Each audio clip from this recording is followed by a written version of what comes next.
I'm wearing my jacket, but boss said I'm still too cold. Man, I fucked your bitch, she felt that from her head to toes. I need this guap, I couldn't care about my wrist and froze. Tryna hit that belly like home, and now your girlfriend wanna whoa, whoa, whoa.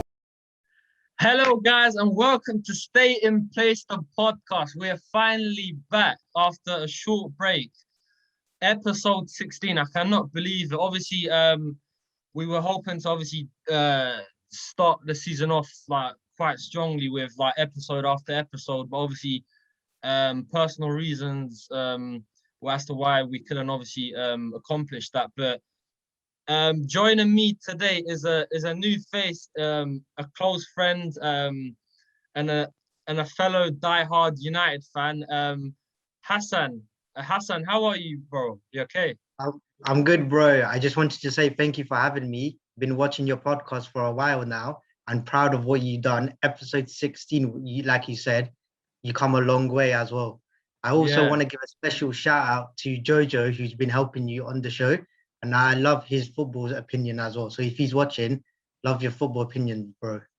Yeah, obviously, thank you, Hassan, for obviously being drafted in. Obviously, Jojo couldn't make it today, obviously, like due to personal reasons. And obviously, we wish him luck. And obviously, hopefully, his problem obviously resolves. But yeah, hopefully, if he's watching, he can support. And obviously, hopefully, he'll be back on the channel soon. But obviously, thank you again for obviously stepping in. And obviously, it was an easy decision for myself because obviously I know like like I said, you're a diehard United fan and your like football knowledge is a very like high standard. On obviously your football intelligent. I mean, obviously going back to like secondary school days, obviously having numerous debates and like arguments about United and obviously the Premier League was like obviously fond memories to like look back on. So obviously it just made my decision obviously easier to have someone else who understands where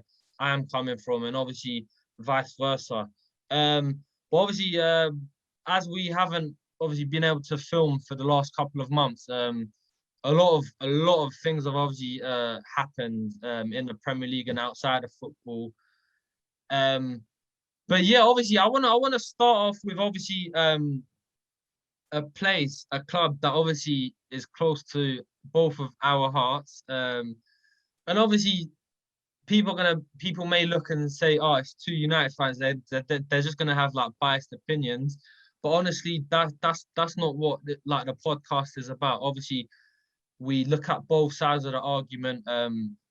We obviously give solid opinions, but obviously we give fair opinions. Obviously, I want to start off talking about obviously the United situation, the Manchester United situation, which obviously has been a big talking point in the last couple of months. And obviously, it is a big contrast as to how things have played out. Obviously, United were favourites, one of the favourites to obviously maybe challenge for the title, obviously with the late signing of obviously Mr.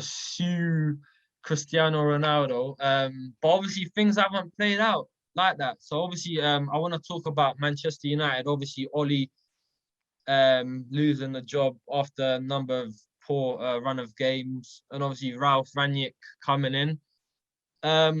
So yeah, I want to literally just pass it over to you. And literally obviously how has it been from your perspective, like watching in, like obviously it hasn't been easy watching, but obviously how do you see things playing out from the next couple of months, obviously with Ralf Rangnick coming in? Obviously I know you weren't a big fan of Ollie's, but do you give like any props or credits to the man that's obviously been replaced with the German and Ralf Rangnick? You know what? I think the first place we got to start off is by Super Ralph. So I call him Super Ralph Rangnick, only because we got a manager or an interim manager right now who knows football, who knows how to play football style. He taught, I think, what was his name? Tuchel. He taught Jurgen Klopp the German football, and I'm hoping he brings that into United. What excites me about Ralph is that we're going to see a manager who brings tactic. I don't know if you saw the press conference after the Crystal Palace game. Yeah. He was talking about tactics. He was talking about pressing, even after winning the game. And that just put a smile on my face right now. because we have a manager that has finally is knowing what's wrong with the club and how he's trying to rebuild that club. I told many people, I don't care if Ralf wants the job, I'm happy to give it to Ralf. But if I'm going to let Ralf decide what he wants to do, who he wants to sign, if he wants to go up the stairs or if he wants to stay as manager, I really don't care, because this man, he is probably the smartest guy in football right now, and we have finally got a proper manager in now. With Ralf is that he's going to implement so many ideas, and I don't think we're not going to see them click straight away. We saw against Palace, we saw against Norwich, it didn't click straight away. It takes time to rebuild. I mean, I don't know if you saw it. United pushed there on the Instagram page when he first took training session. All the players were scratching their heads, and that made me laugh because for 3 years they had no tactics. It was just pure vibes and playing for the badge. That's about it, which is good. But as a big club as United, if you want to be challenging for the title with City, with Liverpool, even with Chelsea, you gotta have an implement system and tactics to even do what you want to do. And for me, Oli has never had that. But with Ranieric, we can see that he's going to have something there, but it's going to take a long time for it to process. It might take maybe the first 2 months to see how it goes. I think before the Champions League game, before Atletico, we're going to have a clear idea how he wants to play. We can see what he's trying to do in terms of the pressing, but like I said, it takes a long time for it. Like Klopp came in, took him about 3, probably 4 years to get his ideas. Pep's came in, takes him a while as well. Tuchel came in, even though it was under 6 months, but you can see what his idea is in football right now. And with Ranieric, I think it's going to take time, and United fans have to give it a lot of time, because I see what's it called against Norwich. We won 1-0, but people were calling out Ralf for saying, "Where's all the tactics? Where's all the pressings and everything?" I heard Gary Neville even calling United slow, lethargic. I mean, come on, man, it's only 2 games. What do you expect him to do? Work wonders. These players have not had a proper idea or a system how to play. But right now, under Oli, they didn't know how to play. Let's be honest. Oli probably said in the dressing room, go play with a smile on your face in front of probably 75,000 people. Let's be honest. Ralph's there shouting, bickering. He's saying everything that's right, and that's what you want to see from a manager. Let's be honest. Yeah, obviously, as you stated there, like obviously Ranić only has had, is it 3 games in charge? Obviously, Crystal Palace at home, Young Boys at home, and then obviously Norwich away. Just 3 games. Obviously, it has been a positive start. Obviously 2 wins and a draw, but he has been signed on an interim role, which is 6 months, and then obviously the plan is to move him upstairs in a consultancy role. Bearing in mind that that was the initial agreement with the club obviously moving forward and their ambitions and their goals. Do you possibly feel like that consultancy role might even be a push aside type of thing where Ranić does take the club with both hands and obviously becomes a permanent manager? For me, I always said if he does well in the 6 months, it depends on what kind of trophy he wins, because let's be honest, we're not winning the Premier League. That's way out of our hand. I don't really see us winning the Champions League. If we do, that's a big surprise, for being honest, even though we're still in the competition. Maybe an FA Cup will do, and we have to get top 4 with the players we have. But I feel like I would love to see Ranieri go upstairs instead of being the permanent manager. Even though I said I will let him decide what he wants to do. But for me, personally, I think him going upstairs, making all the decision, because we have owners who don't know nothing about football, let's be honest. Woodward, I doubt he knows much about football, even though he talks about like he knows anything. We have the owners who barely come to watch any United games, let's be honest, and just taking money out of the club. So for me, I think we need to have like a proper man, and that's Ralf, going upstairs, making decisions, going to the owner saying, give this new manager this much, give him what he wants, and that way you can challenge and be the United that you was before.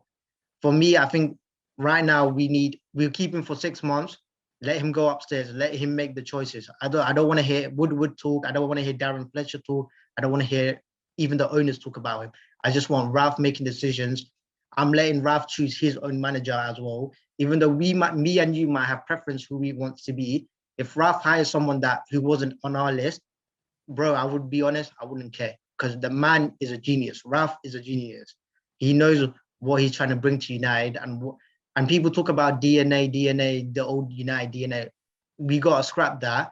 For me, I think Ralf needs to bring in a new DNA, and if he goes upstairs and he talks to the new manager, we could potentially see a new DNA that we haven't seen since Sir Alex Ferguson, and that's what United need.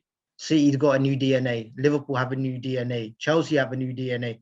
Chelsea got rid of Lampard, bought in Tuchel, and they won Champions League already. They won the Super Cup as well. 2 of their players were nominated for Ballon d'Or. Jorginho, Kante. You'll probably say Jorginho was a surprise package because Kante's been like amazing throughout the whole years. Look at the players he has transformed into big players right now. You got Reece James, you got Chilwell. That's what you need at United. You want to see Alex Telles, you want to see Dalot, you want to see Harry Maguire. Probably want to see Fred as well, Bruno turn into world-class players. We haven't seen that yet. And with Ralf and a new manager, we could potentially see a strong United that can go challenge for the league right now. Well, maybe next season onwards. Yeah, and obviously you did make some valid points, and which I totally agree with. But obviously, at the end of the day, performances do speak. Like obviously, Ralf Rangnick's his legacy is basically going to be based on like performances, and if he's getting performances out of these players, because obviously towards the end of Ollie's reign at the club, obviously he didn't manage to get performances out of these players, even though they're like world class like players on paper.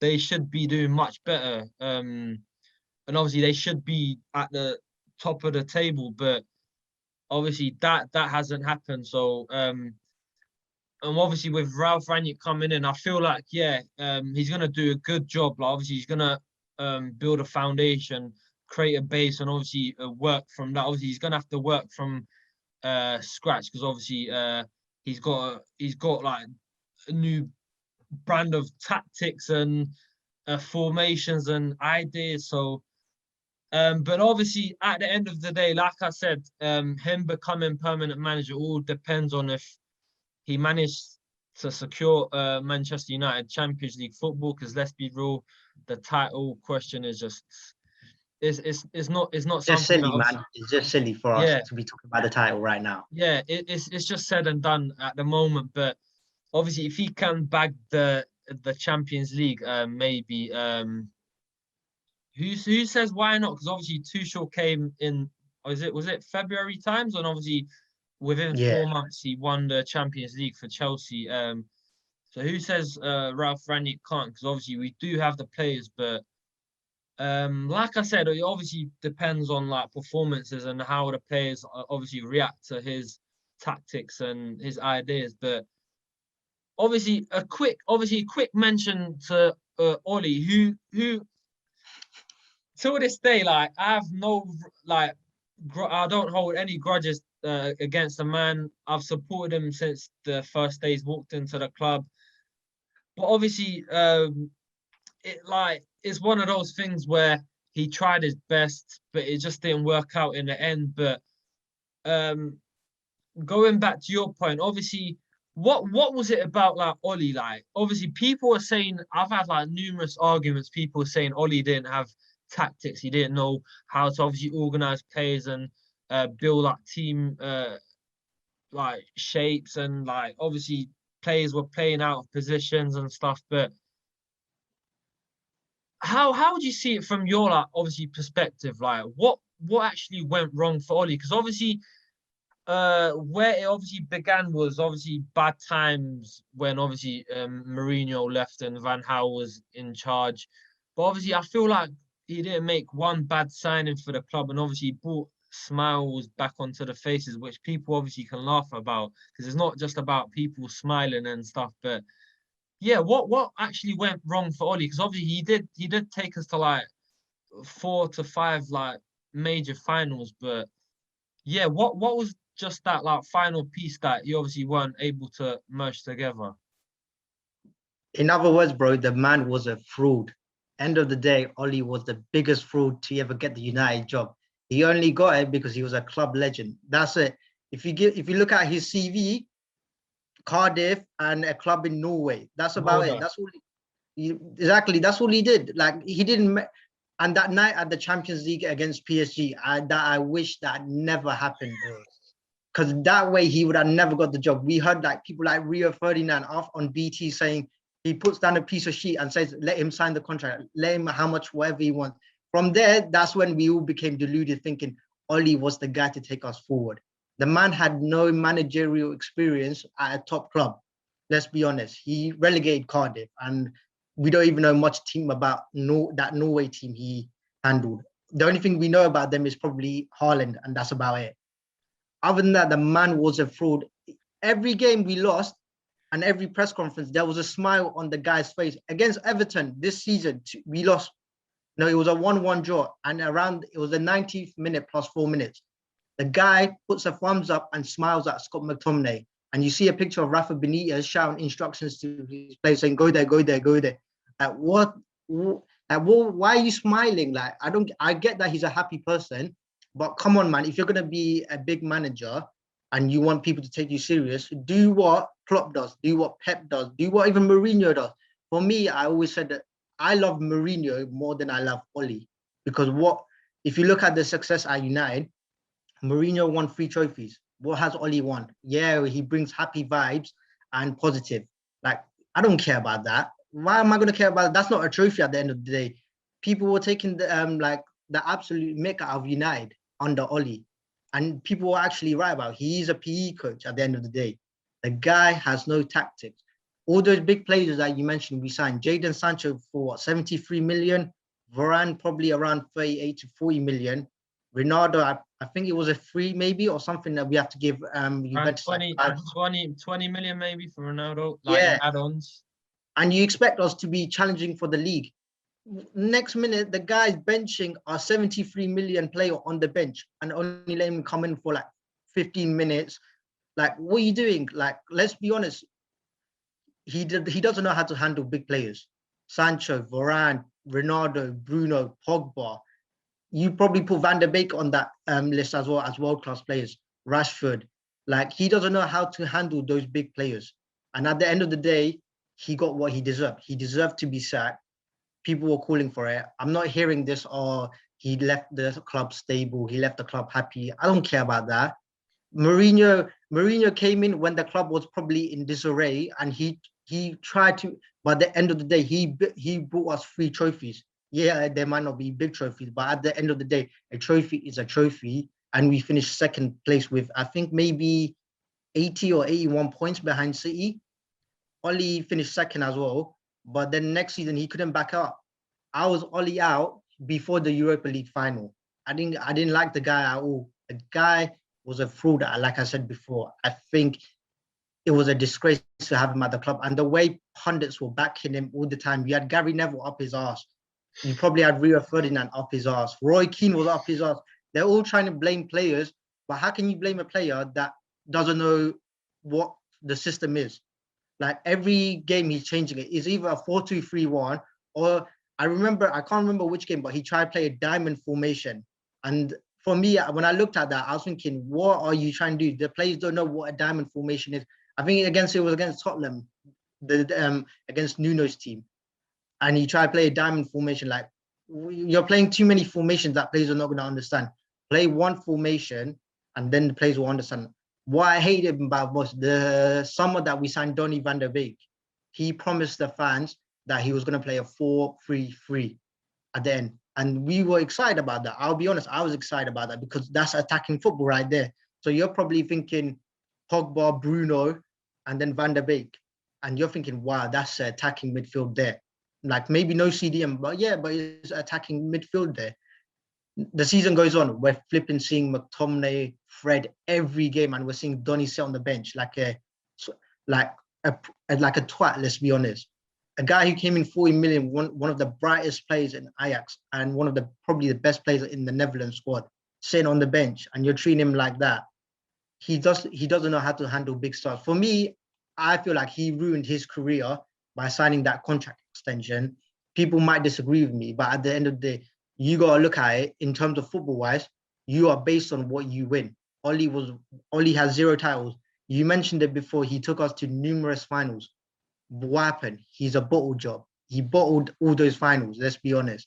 I think against the what was it? Europa League against Villarreal. Correct me if I'm wrong though. I think Cavani was on the bench and he came on for the second half. Yeah. Like, why are you gonna make that mistake? Let's be honest. If Cavani was playing first half, I feel like maybe we could have won that game. Because when Cavani came on, he changed that whole game. Bruno knows what he was doing. I can't remember the front three he was playing. Like, I he think completely. it might have been is it maybe Rashford, Daniel James? I'm not And sure. Martial, Yeah, Martial. something like that. Maybe I Like, think Martial might have been injured, but yeah, it weren't the right formation or the right team, to be honest. In your exactly. And then you say he made some good signings. Dan James, not a good signing. We bought him to be for fair to Daniel James, like sorry to cut you off, but Daniel yeah, James, they did make a like profit on him. And I guess he did come in for a value of 15 million, which weren't a lot at the time. And obviously they did sell him for more than double. yeah. So But looking back we on talk that, about sorry, man. We talk about profits, but that profit they made from him, who does it go to? The investment, or it goes to the owner's pockets? We know it went to the owner's pocket. Let's be honest.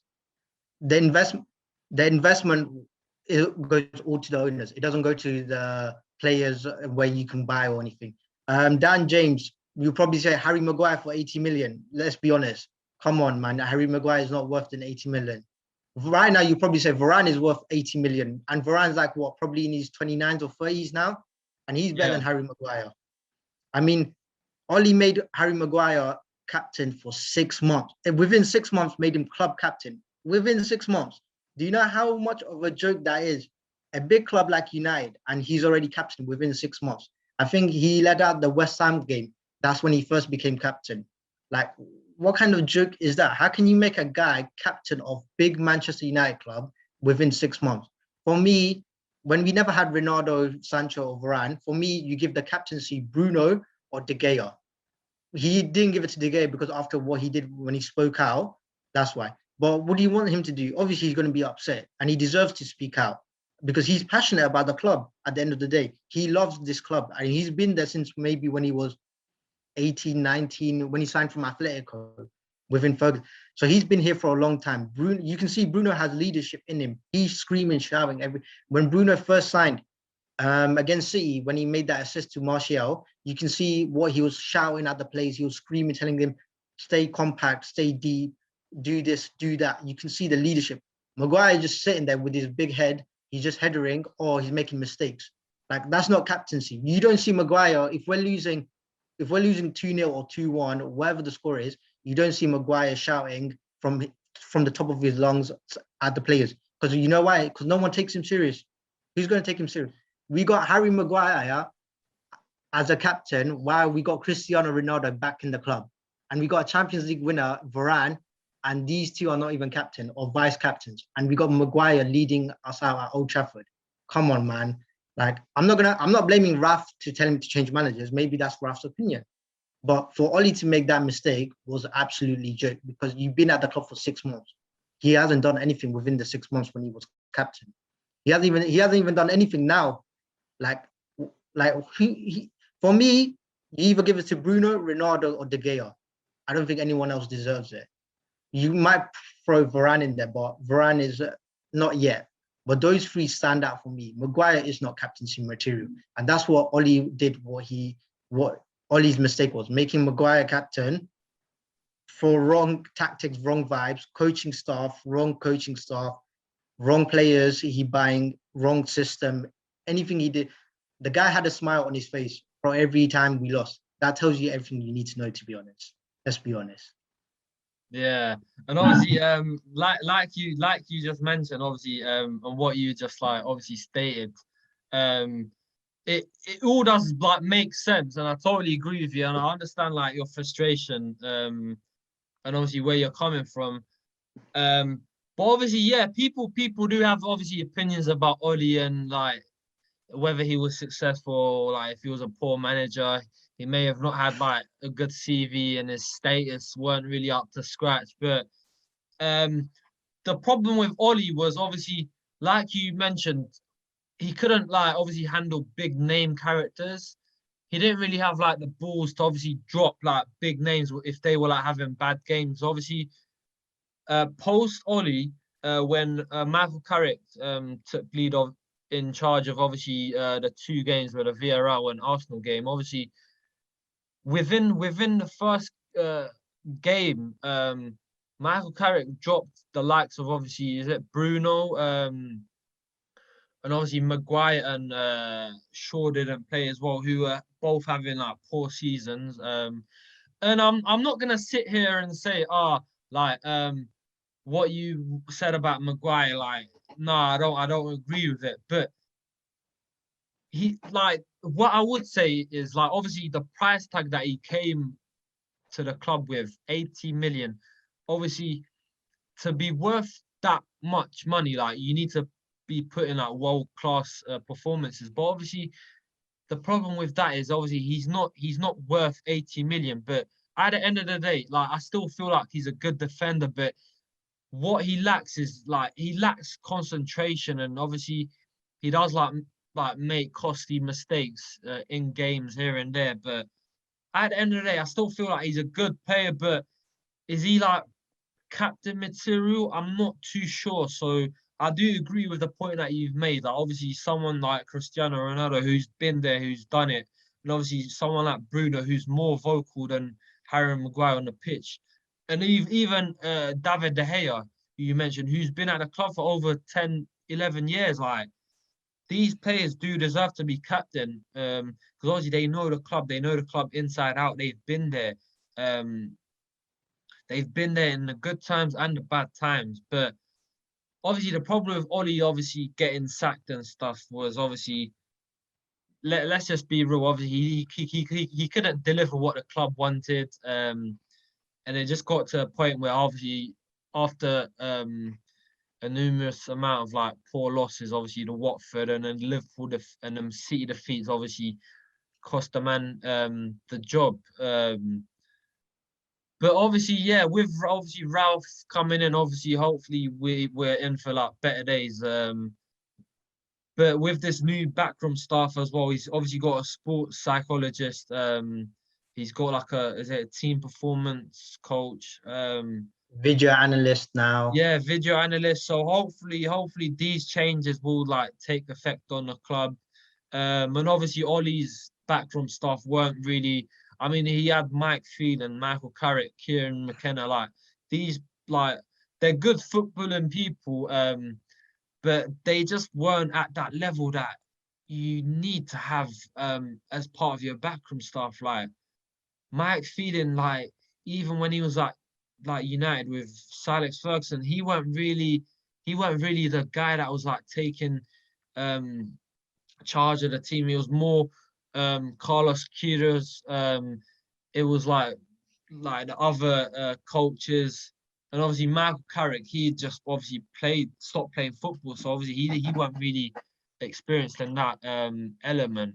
And obviously Kieran McKenna, who's left to go manage Ipswich, like I think before he obviously took the first team coach role. Obviously, I think he was just working with the under 18s or under 23. So I feel like obviously Ollie didn't really have the best support. Not saying obviously that's to the reason why obviously Ollie couldn't deliver, but I just feel like sometimes a little help or a little experience would be a good fact, and obviously you doing well at the club. Um, but obviously, yeah, Sorry to cut you off, bro. Yeah, but let's be honest. I mean, at the end of the, Ollie picked those coaching stuff. He picked Carrick, he picked yeah, Phelan, he picked McCall. Like yeah, the board, Woodward, the Glazers, they didn't pick him. Ollie picked them, and you can see the difference in Ralf and Ollie right now. Ralf is bringing in manager, like assistant managers, video analysts now that know what football is about. Ollie brought in a charm in Michael Carrick, let's be honest. Yeah, you done great for the club, yeah. But you're an assistant manager now. No one cares about you as a player right now. You are the assistant manager. I don't think these men even did the training with the players. I think the players were just training by themselves and they didn't have no idea what to do. Let's be honest. Like the other guy you mentioned, McKenna or whatever, like I didn't even know who he was, to be honest. I think Mourinho must have signed him. I had no idea. I had no idea what people were saying, oh, he's amazing coach and everything, like he has a good CV, like, but he looks completely like he looks dog shit to me, bruv. Like even with Ralf, yeah, when Ralf is talking to him, I feel like he doesn't even know what Ralf is saying to him because he doesn't know much about football. And bro, let's be honest, Mike Phelan, I don't know how you came back to this club. What you did with Ferguson was great, but I don't know why you decided to come back with Ollie. Like, I don't know what his job was, to be honest. All I saw was him sitting on the bench, probably eating a piece of chewing gum, and then just talking to Carrick, saying, what should we do, blah, blah, blah. That's all he was doing for me. There's a picture, I think, going on social media. It's with Ollie and his backroom staff. Let's see. So there's 4 of them. 3 of them are gone. There's only 1 more. And you get that fraud out of that club, Mike Phelan. That's 1 more of the domino effect. 3 have gone. I am so happy with all 3 of them gone. I don't care what you've done for my club. I don't care, Ollie, what he's done. I don't care about that season he scored that header in the Champions League final. I don't care about that. I don't know much about it. Michael Carrick, great player, but bro, you are not you will never become a coach. I'm sorry, but you will never become a coach. What you did at United, I can never see you as a coach. I don't want to see you back in the club as well. I don't care if he goes off to the Scottish League, if he goes to La Liga, anywhere else, and he wins trophies. I do not care. I do not want to see this brother at United anymore. McKenna, he can piss off as well too, let's be honest. Like, I don't know much about him, so I'm not gonna violate the guy. Because I'll be honest, as a United fan, I knew about Ollie and Michael Carrick and Mike Phelan. With this guy, I didn't know much about him. So I don't really know. With Ollie, like I said, a fraud is a fraud at the end of the day. Right now, we got Super Ralf at the helm, and I'm excited about that. People still talking about, like, even we have pundits right now even talking about Ollie, like, let it go, man. This guy is gone. He's finished. I'm done. I'm happy he's gone. You mentioned about the Liverpool game, the City game and everything. The guy should have gone after the Liverpool game, losing 5-1 at home. Mo Salah scoring a hat-trick. And he was still in the job. If that was Mourinho or Van Gaal, you tell me, you think they'll survive? Probably not, no. Well, why? The only reason this guy survived is because he's a flipping club legend. That's the only reason. Nothing else, because the way to lose to Liverpool was embarrassing, but to lose the next game against your rival City, they wasn't even in second gear. They completely they thought, oh, it's another training session. Let's just play how we play. They took the piss out of us. Literally, like, I think they were walking with the ball. They were just passing. De Bruyne came out, yeah. I think it was a couple of days ago. He's saying after 10 minutes, we didn't know what Man United's tactics was. When I heard that, oh my days, I couldn't believe he said that. Within 10 minutes, they didn't know what United were playing about. They even did not know what formation they were playing. You know how embarrassing that is? Like, let's be honest, City are a nobody. Yeah, they're winning Premier League trophies and that, but City can't touch United what United have touched over the past years. I don't want no one saying that. We have better fans than them. We have better history. We have better overall, but they're right now playing better than us and they're winning things. But for a guy to say that was so embarrassing. A big club United. I keep mentioning that we're a big club. When Ollie was at the club, I said that we are not a big club. We are not a big club under Ollie. We are a joke. 1 minute we're winning, next minute we're losing, we're drawing, or we're going on a slump. Like, there's no consistency. Like, people were getting happy about this 42 or whatever away streak we had, and we beat Arsenal's away streak or something. Yeah. Everyone was excited about that. But if you look at the records right now, most of them are draws right now. Most of them are really draws. So he's not winning them on consistent basis. The guy relied on individual brilliance in most games. That's the problem.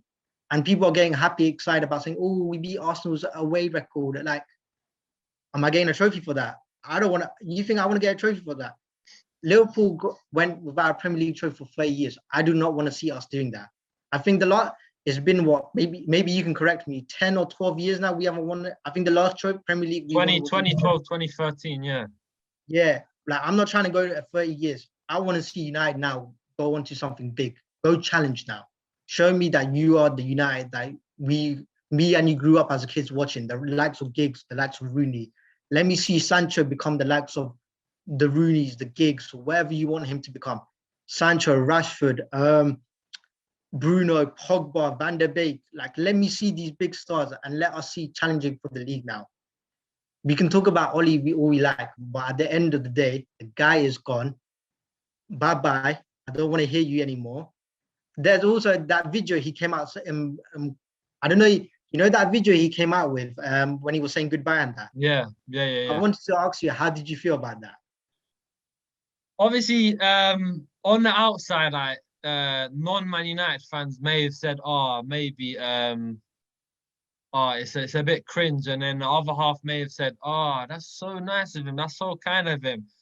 But I'll be totally real. Like, obviously, that video, that like 10-minute segment, obviously, like, it did make me like emotional because you can see the emotion in his like face, like, and I can just tell he wasn't acting because it's like you can just see what the club means to the man. Like, he basically stated in that interview, like, obviously he tried his best. He wanted to do his best for the club, but it just weren't enough. So he said he wants the next person that comes in to, like, obviously be successful with the team, even if he couldn't have. Obviously, and apparently he's like donated the majority of his like salary to like numerous charities across like the world and Manchester. So I do obviously like have like obviously just some type of feeling towards a man because like he was a club legend. He was like a club man, but obviously he wasn't a guy to like take us to that next level. He tried,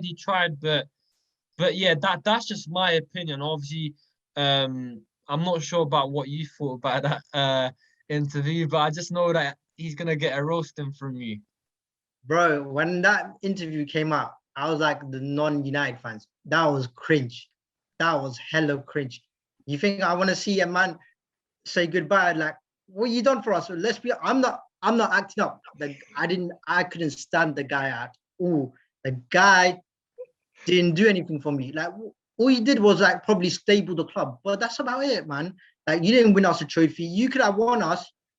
He could have won us an FA Cup when we lost to City in 2017 or something. We were in the semi-finals or quarterfinals, but we lost to Leicester. He was in 7 or, like you said, 7 or 5 quarterfinals, semi-finals, and he bottled them all. He bottled the Europa League. If he had won that, I would have said, all right, heads held high, you done well. But for me, like, even there was like when he was saying about Carrick and everyone, he'll watch them from home and that, and there was like little tears coming out of his eyes. I was like, nah, man, I'm not watching. This is too cringe, man. Club legend, but nah, man, this is not right. Like, say thank you. You don't need to give a video. Just say thank you for your service and that. That's about it. You don't need to give out that video. For me, he didn't deserve the video. Let's be honest, he didn't deserve it. Mourinho didn't get the same treatment. Like, Mourinho, at the end of the day, they said to him, "You're sacked." Bye. They got rid of him. Van Gaal won the FA Cup, but he got the same treatment. Sacked. Goodbye. Bye.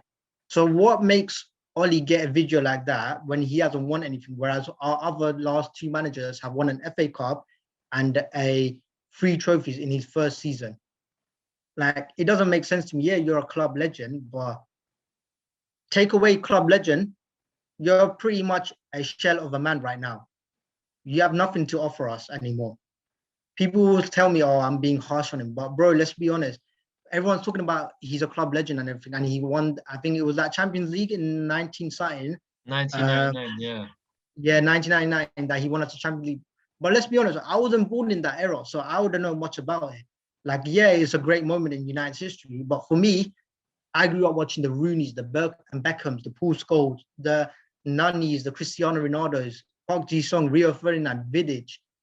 Like, that's what I grew up watching. I grew up watching the 2008 Champions League final against Chelsea. That's what I base on.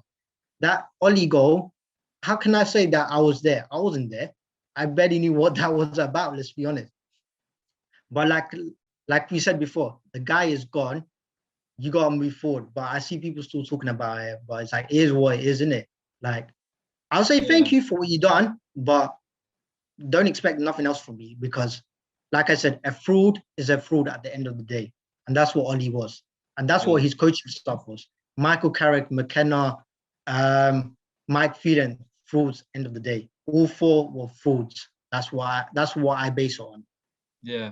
Yeah, totally, like, credits off to you. That's like your opinion. And obviously, yeah, you have the right to obviously speak your mind. And obviously that's the most important like fact of like this podcast, to like obviously showcase and obviously like just speak your like thoughts, I guess. But obviously, yeah, like you did mention, like I feel like that Europa League final defeat did like jeopardize his kind of jeopardize his legacy at the club. And obviously it was towards the end of the season, so I just feel like obviously United were like still trying to be optimistic, have a good summer, bring in some big names, and then start the season strong, which he did.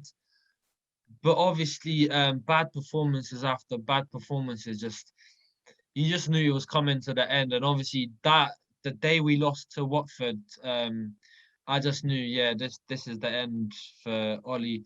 But yeah, like you said, it's time to move on. Enough about like the Ollie talk. We're in a new era, and obviously hoping for a better future within the club. With Super Ralf, isn't it? Yeah, Super Ralf time, man. On that note, thank you, Hassan. Thank you for obviously joining me today. Obviously, this has been a very long episode. I think we're probably coming up to around 2 hours, maybe. Wow. We can talk for ages. We can talk for more, but yeah, obviously. I just wanted to say as well, thank you for having me on the Mad. I really enjoyed the channel with you and Jojo. I mean, I knew you since secondary school. I know you're more of a diehard United fan than me, and I would admit that as well. And I'm so happy that you have your own channel. I hope that you grow, become more successful on it. And I can't wait for the future for you. And if you're on Sky Sports soon, I'll be so happy for you to have your own little podcast there. I hope it works out for you. But thank you for having me. And this has to be one of the fun discussions I ever had about football. Yeah, thank you so much. Honestly, I'll be looking to get you more on the channel. And obviously, if that's like all right with you, because obviously, yeah, you are a footballing man, and obviously you do talk sense, and you did make like a lot of like valid opinions today. So yeah, thank you for like, obviously taking part. And obviously, thank you guys. Thank you again for watching. If you haven't already like subscribed, please subscribe. Please like, comment, subscribe. And please like message me like if you want to talk about a particular topic, or if you want us to like talk about something on the channel, please do like comment it in the comment section. And yeah, we're out. Peace. I'm wearing my jacket, but boss said I'm still too cold. Man, I fucked your bitch, she filled that from her head to toes. I need this guap.